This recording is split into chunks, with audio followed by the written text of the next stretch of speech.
Barcelona have won their legal battle with Osasuna after the disciplinary committee dismissed the complaint regarding center-back Inigo Martinez.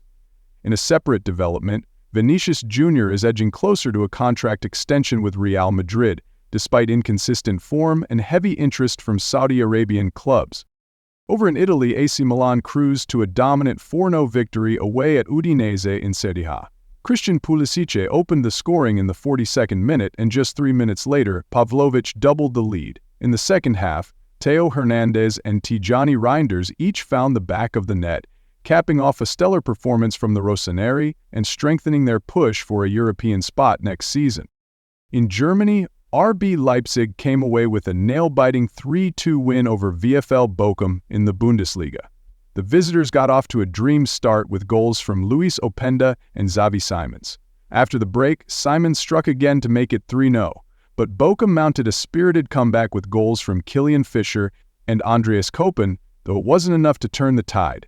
Leipzig walked away with all 3 points after a thrilling contest. Back to the dispute between Osasuna and Barcelona surrounding Inigo Martinez's eligibility. Osasuna argued that the defender was unfit to play within 5 days of pulling out of international duty due to injury. Barcelona, however, stated that they had followed all medical protocols, consulted with experts, and received approval from IFAB.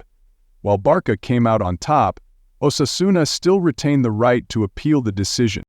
In Madrid, Vinicius Jr.'s future appears to be taking shape. According to reporter Manu Carreno from El Larguero, the Brazilian star is not tempted by a 5-year offer from Saudi Arabia and is now closing in on a new deal with Real Madrid.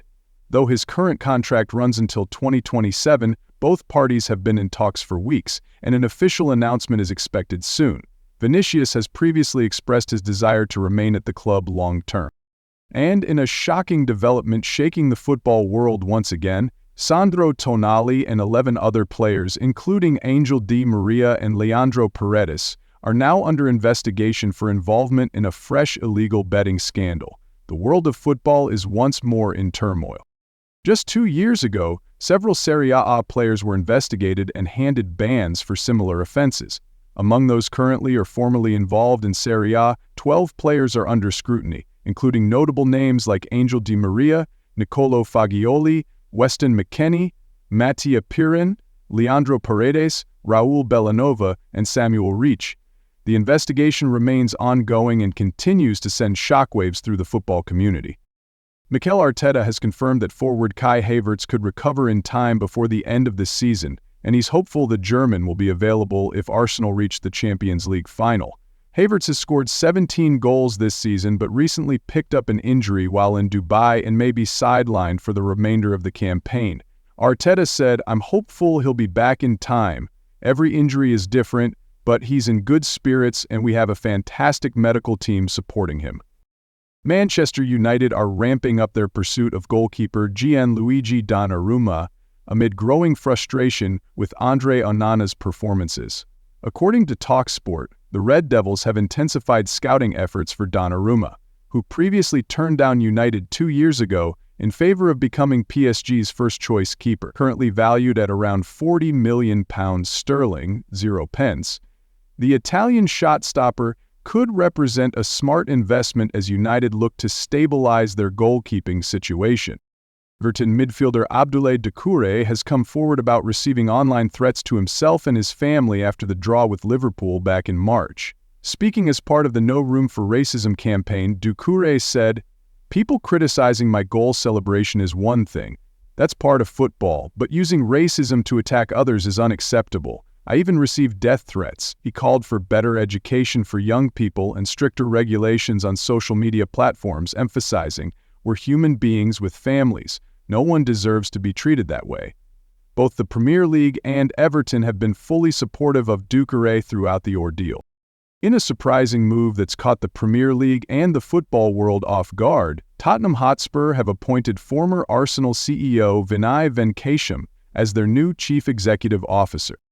Venkatesham, who played a key role in boosting Arsenal's revenue from £340 million 0 pence to £615 million 0 pence between 2020 and 2023, while also expanding the club's women's and commercial departments, will now bring his expertise to Spurs. Tottenham chairman Daniel Levy commented, "I'm delighted to welcome Vin to Spurs' leadership team. We've had many opportunities to work together at the ECA and in the Premier League." Turning to Lionel Messi, The Athletic reports that the Argentine superstar is set to sign a contract extension with Inter Miami, which would see him continue in MLS for at least another 18 months.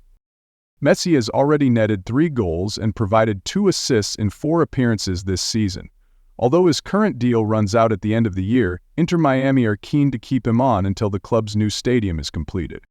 Inter Miami owner Jorge Mas shared that any decision regarding Messi's future is entirely up to him. Over in the Saudi Pro League, preparations are underway to make a record-breaking offer of €400 million to lure teenage sensation Lam Minaman. The 17-year-old Barcelona prodigy has already scored over 30 goals this season, playing a vital role in the Catalan club's push for a potential treble under new manager Hansi Flick. Despite the jaw-dropping financial proposal from Saudi Arabia, Barcelona remain firm. The club views Minaman as a cornerstone of its long-term future and plans to offer him a new deal as soon as he turns 18. Minaman himself has repeatedly declared his intention to stay at Barcelona for life, casting serious doubt on the Saudi Pro League's hopes of landing him. In Brazil, former West Ham midfielder Dimitri, now playing for Vasco da Gama, is under investigation by police for allegations involving physical, psychological, and sexual abuse. The alleged victim, 28-year-old lawyer Larissa Nataya Ferrari, accuses Dimitri of assaulting her and forcing her into humiliating acts, including drinking her own urine, during an extramarital relationship that reportedly lasted from January to May 2025. Ferrari is currently undergoing psychological treatment in Rio de Janeiro and claims Dimitri exploited her emotional vulnerability. In other news, Thomas Müller will not take on a leadership role at Bayern Munich after this season ends. However, the German legend is expected to return to the Allianz Arena in the future, after gaining experience elsewhere. Manchester United has emerged as a potential destination, not as a player, but in a management capacity. This move is seen as a stepping stone for Müller to eventually return to Bayern in a high-level executive role, similar to the career paths of former stars like Edwin van der Sar or Keterin Rummenigge. As the season heads into its decisive stretch, we'll keep bringing you the latest headlines and major moves from around the footballing world. Don't forget to stay tuned and catch our next clips. Have a fantastic day, and we'll see you soon.